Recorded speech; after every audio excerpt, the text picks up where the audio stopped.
ലോകം മുഴുവൻ കത്തിയമരാൻ ഒരേ ഒരു മരണം കാരണമാകുമോ?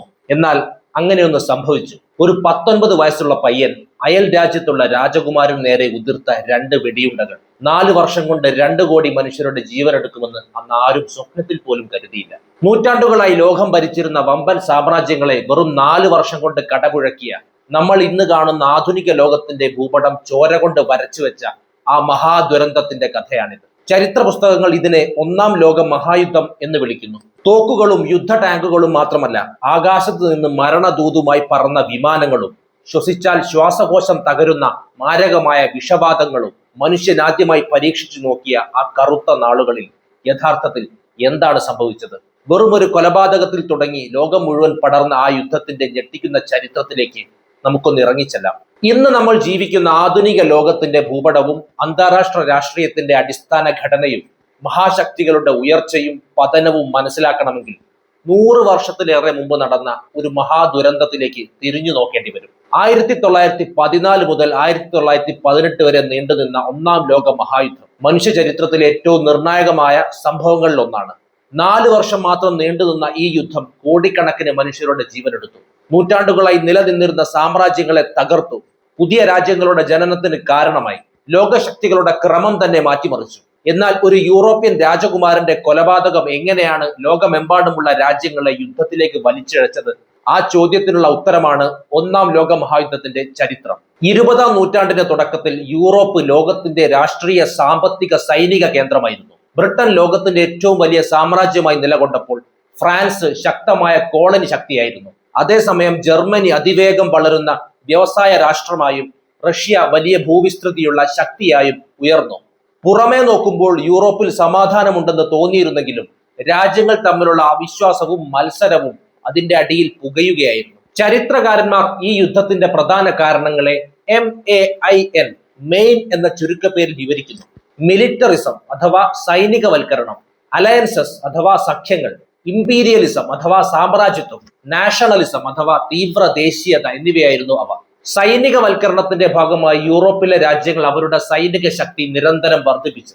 പുതിയ യുദ്ധക്കപ്പലുകൾ, വലിയ പീരങ്കികൾ, മെഷീൻ ഗണ്ണുകൾ, ലക്ഷക്കണക്കിന് സൈനികർ എന്നിവ ദേശീയ അഭിമാനത്തിന്റെ പ്രതീകങ്ങളായി മാറി. അതേസമയം സഖ്യരാഷ്ട്രീയം ലോകത്തെ 2 വലിയ ചേരികളായി വിഭജിച്ചു. ബ്രിട്ടൻ, ഫ്രാൻസ്, റഷ്യ എന്നിവരടങ്ങിയ ട്രിപ്പിൾ എൻറ്റന്റ് ഒരു വശത്തും ജർമ്മനി, ഓസ്ട്രിയ, ഹംഗറി, ഇറ്റലി എന്നിവരടങ്ങിയ ട്രിപ്പിൾ അലയൻസ് മറുവശത്തുമായിരുന്നു. ഇതിനു പുറമെ കോളനികൾ പിടിച്ചടക്കാനുള്ള മത്സരം രാജ്യങ്ങൾക്കിടയിൽ വലിയ ശത്രുതയും സൃഷ്ടിച്ചു. തങ്ങളുടെ രാജ്യം മാത്രമാണ് മഹത്തായതെന്നും സ്വന്തം ജനതയ്ക്ക് പ്രത്യേക അവകാശങ്ങൾ ഉണ്ടെന്നുമുള്ള ദേശീയവാദ ചിന്തകൾ ജനങ്ങളിൽ ശക്തമായി വളർന്നു. ഇങ്ങനെ യൂറോപ്പ് ഒരു പൊട്ടിത്തെറിക്കാൻ തയ്യാറായ വെടിമരുന്ന് ശേഖരമായി മാറി. ഈ വെടിമരുന്ന് ശേഖരത്തിലേക്ക് വീണ തീപ്പൊരി 1914 ജൂൺ 28-നായിരുന്നു. ഓസ്ട്രിയ ഹംഗറി സാമ്രാജ്യത്തിന്റെ കിരീടാവകാശിയായ ആർച്ച് ഡ്യൂക്ക് ഫ്രാൻസ് ഫെർഡിനാൻഡും ഭാര്യ സോഫിയയും ബോസ്നിയയിലെ സരാജീവോ നഗരം സന്ദർശിക്കുമ്പോൾ ഗാവ്രിലോ പ്രിൻസിപ്പ് എന്ന സെർബിയൻ യുവാവ് അവരെ വെടിവെച്ചു കൊന്നു. ബോസ്നിയയെ ഓസ്ട്രിയൻ ഭരണത്തിൽ നിന്ന് മോചിപ്പിച്ച് ഒരു വലിയ സെർബിയൻ രാഷ്ട്രം സൃഷ്ടിക്കുക എന്ന ലക്ഷ്യത്തോടെയായിരുന്നു ഈ ആക്രമണം. എന്നാൽ ഈ സംഭവം യൂറോപ്പിലെ എല്ലാ പ്രശ്നങ്ങളെയും ഒരുമിച്ച് പൊട്ടിത്തെറിപ്പിച്ചു. ഓസ്ട്രിയ ഹംഗറി ഈ കൊലപാതകത്തിന് പിന്നിൽ സെർബിയയാണെന്ന് ആരോപിച്ച് കടുത്ത നിബന്ധനകൾ അടങ്ങിയ അന്ത്യശാസനം നൽകി. സെർബിയ എല്ലാ നിബന്ധനകളും അംഗീകരിക്കാൻ തയ്യാറാകാതിരുന്നതോടെ 1914 ജൂലൈ 28-ന് ഓസ്ട്രിയ ഹംഗറി യുദ്ധം പ്രഖ്യാപിച്ചു. തുടർന്ന് സംഭവിച്ചത് ഒരു ചങ്ങല പ്രതികരണമായിരുന്നു. സെർബിയയെ പിന്തുണച്ച് റഷ്യ സൈന്യത്തെ ഇറക്കി. റഷ്യയുടെ നീക്കത്തിന് മറുപടിയായി ജർമ്മനി യുദ്ധത്തിലിറങ്ങി. ജർമ്മനി റഷ്യയ്ക്കും ഫ്രാൻസിനുമെതിരെ യുദ്ധം പ്രഖ്യാപിച്ചു. ഫ്രാൻസിനെ ആക്രമിക്കാൻ ജർമ്മൻ സൈന്യം നിഷ്പക്ഷ രാജ്യമായ ബെൽജിയത്തിലൂടെ കടന്നപ്പോൾ ബെൽജിയത്തിന്റെ സുരക്ഷ ഉറപ്പു നൽകിയിരുന്ന ബ്രിട്ടനും യുദ്ധത്തിലിറങ്ങി. ഏതാനും ദിവസങ്ങൾക്കുള്ളിൽ യൂറോപ്പിലെ എല്ലാ പ്രധാന ശക്തികളും യുദ്ധത്തിന്റെ ഭാഗമായിരുന്നു. യുദ്ധം ആരംഭിച്ചപ്പോൾ ഏതാനും മാസങ്ങൾക്കുള്ളിൽ അത് അവസാനിക്കുമെന്നാണ് എല്ലാവരും കരുതിയത്.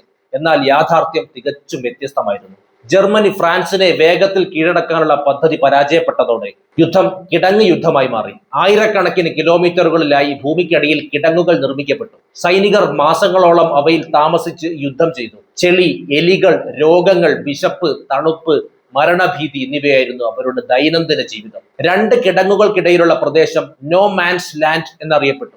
അവിടെ കാലുകുത്തുന്ന പലർക്കും ജീവനോടെ തിരിച്ചു വരാൻ സാധിച്ചിരുന്നില്ല. വ്യവസായ വിപ്ലവത്തിന് ശേഷമുള്ള ആദ്യത്തെ വലിയ യുദ്ധമായതിനാൽ ഇതിൽ മുൻപില്ലാത്ത വിധം മാരകമായ ആയുധങ്ങൾ ഉപയോഗിക്കപ്പെട്ടു. മെഷീൻ ഗണ്ണുകൾ, ടാങ്കുകൾ, യുദ്ധവിമാനങ്ങൾ, അന്തർവാഹിനികൾ, ഭാരമേറിയ പീരങ്കികൾ എന്നിവ യുദ്ധത്തിന്റെ സ്വഭാവം തന്നെ മാറ്റി. എന്നാൽ ഏറ്റവും ഭീകരമായത് രാസായുധങ്ങളായിരുന്നു. ക്ലോറിൻ ഗ്യാസ്, മസ്റ്റാർഡ് ഗ്യാസ് തുടങ്ങിയ വിഷവാതകങ്ങൾ ആയിരക്കണക്കിന് സൈനികരുടെ ജീവനെടുത്തു. മനുഷ്യന്റെ സാങ്കേതിക പുരോഗതി ആദ്യമായും ഇത്രയും വലിയ തോതിൽ നാശത്തിനായി ഉപയോഗിക്കപ്പെട്ടത് ഈ യുദ്ധത്തിലായിരുന്നു. 1917 യുദ്ധത്തിന്റെ ഗതി മാറ്റിയ രണ്ട് നിർണായക സംഭവങ്ങൾ നടന്നു. ഒന്നാമത്തേത് റഷ്യൻ വിപ്ലവമായിരുന്നു. വർഷങ്ങളായുള്ള യുദ്ധം റഷ്യയെ സാമ്പത്തികമായും സാമൂഹികമായും തകർത്തിരുന്നു.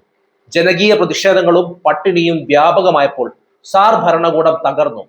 തുടർന്ന് വ്ളാദിമിർ ലെനിന്റെ നേതൃത്വത്തിൽ കമ്മ്യൂണിസ്റ്റ് സർക്കാർ അധികാരത്തിലെത്തി. പുതിയ സർക്കാർ ജർമ്മനിയുമായി സമാധാന കരാർ ഒപ്പുവെച്ച് യുദ്ധത്തിൽ നിന്ന് പിന്മാറി. ജർമ്മനിക്ക് ഇത് വലിയ ആശ്വാസമായിരുന്നു. എന്നാൽ അതേ വർഷം തന്നെ ജർമ്മനിക്ക് മറ്റൊരു വലിയ തിരിച്ചടി നേരിടേണ്ടി വന്നു. അമേരിക്ക യുദ്ധത്തിലേക്ക് പ്രവേശിച്ചു. ജർമ്മൻ അന്തർവാഹിനികൾ അമേരിക്കൻ കപ്പലുകൾ ആക്രമിച്ചതും മെക്സിക്കോയെ അമേരിക്കക്കെതിരെ പ്രേരിപ്പിക്കാൻ ജർമ്മനി ശ്രമിച്ചതുമാണ് അമേരിക്കയെ യുദ്ധത്തിലേക്ക് നയിച്ചത്. അമേരിക്കയുടെ വരവ് യുദ്ധത്തിന്റെ ചരിത്രം പൂർണ്ണമായി മാറ്റിമറിച്ചു. ലക്ഷക്കണക്കിന് പുതിയ സൈനികരും വൻ സാമ്പത്തിക സഹായവും അലൈഡ് ശക്തികൾക്ക് ലഭിച്ചു. ഇതോടെ ജർമ്മനിക്ക് യുദ്ധം തുടരുക അസാധ്യമായി. 1918 ജർമ്മനിയുടെ സഖ്യകക്ഷികളായ ഓസ്ട്രിയ ഹംഗറിയും ഓട്ടോമൻ സാമ്രാജ്യവും തകർച്ചയുടെ വക്കിലെത്തി. ആഭ്യന്തര പ്രശ്നങ്ങളും സൈനിക പരാജയങ്ങളും കാരണം അവർ ഒന്നൊന്നായി കീഴടങ്ങി. ജർമ്മനിക്കുള്ളിൽ ജനകീയ കലാപങ്ങൾ പൊട്ടിപ്പുറപ്പെട്ടു. ചക്രവർത്തിയായ കൈസർ വില്യം രണ്ടാമൻ രാജ്യം വിട്ടുപോയി. ഒടുവിൽ പുതിയ ജർമ്മൻ സർക്കാർ യുദ്ധവിരാമം അംഗീകരിച്ചു. 1918 നവംബർ 11 രാവിലെ 11 മണിക്ക് തോക്കുകൾ നിശബ്ദമായി. 4 വർഷം നീണ്ടുനിന്ന മഹായുദ്ധം അങ്ങനെ അവസാനിച്ചു. ഒന്നാം ലോക മഹായുദ്ധത്തിന്റെ നാശനഷ്ടങ്ങൾ അളക്കാനാകാത്തതായിരുന്നു. ഏകദേശം 2 കോടിയോളം ആളുകൾ കൊല്ലപ്പെടുകയും കോടിക്കണക്കിന് ആളുകൾക്ക് പരിക്കേൽക്കുകയും ചെയ്തു. യുദ്ധം ലോകഭൂപടത്തെ പൂർണ്ണമായും മാറ്റിമറിച്ചു. ജർമ്മൻ സാമ്രാജ്യം, റഷ്യൻ സാമ്രാജ്യം, ഓസ്ട്രിയ ഹംഗേറിയൻ സാമ്രാജ്യം, ഓട്ടോമൻ സാമ്രാജ്യം എന്നീ 4 വലിയ സാമ്രാജ്യങ്ങൾ ചരിത്രത്തിലേക്ക് മറഞ്ഞു. അവയുടെ സ്ഥാനത്ത് പോളണ്ട്, ഫിൻലൻഡ്, ചെക്കോസ്ലോവാക്യ, യുഗോസ്ലാവിയ തുടങ്ങിയ പുതിയ രാജ്യങ്ങൾ രൂപപ്പെട്ടു. പശ്ചിമേഷ്യയിൽ ബ്രിട്ടന്റെയും ഫ്രാൻസിന്റെയും സ്വാധീനം വർദ്ധിച്ചു. യുദ്ധത്തിന് ശേഷം ഭാവിയിൽ സമാധാനം നിലനിർത്താൻ ലീഗ് ഓഫ് നാഷൻസ് എന്ന അന്താരാഷ്ട്ര സംഘടന രൂപീകരിക്കപ്പെട്ടു. എന്നാൽ യുദ്ധം അവസാനിപ്പിച്ച വെഴ്സായ് കരാർ ജർമ്മനിക്ക് വളരെ കടുത്ത ശിക്ഷകൾ ചുമത്തി.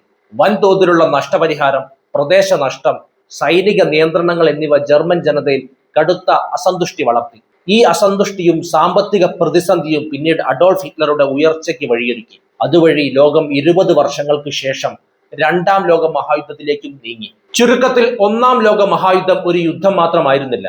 അത് പഴയ ലോകത്തിന്റെ അന്ത്യം കുറിക്കുകയും പുതിയ ലോകത്തിന്റെ തുടക്കം കുറിക്കുകയും ചെയ്ത ഒരു ചരിത്ര വഴിത്തിരിവായിരുന്നു. രാജഭരണങ്ങളുടെ തകർച്ച, കമ്മ്യൂണിസത്തിന്റെ ഉയർച്ച, അമേരിക്കയുടെ ആഗോള ശക്തിയായുള്ള മാറ്റം, പുതിയ രാജ്യങ്ങളുടെ ജനനം, ഭാവിയിലെ സംഘർഷങ്ങളുടെ വിത്തുകൾ, ഇവയെല്ലാം ഈ യുദ്ധത്തിന്റെ ഫലങ്ങളായിരുന്നു. അതുകൊണ്ട് തന്നെ 1ാം ലോക മഹായുദ്ധത്തെ മനസ്സിലാക്കുക എന്നത് ആധുനിക ലോകത്തിന്റെ ജനന കഥ മനസ്സിലാക്കുക എന്നത് കൂടിയാണ്. എന്താണ് ഈ വിഷയത്തെക്കുറിച്ചുള്ള നിങ്ങളുടെ അഭിപ്രായം? എന്തായിരുന്നാലും കമന്റ് ചെയ്യൂ. നമുക്ക് മറ്റൊരു വിഷയവുമായി വീണ്ടും കാണാം. നന്ദി.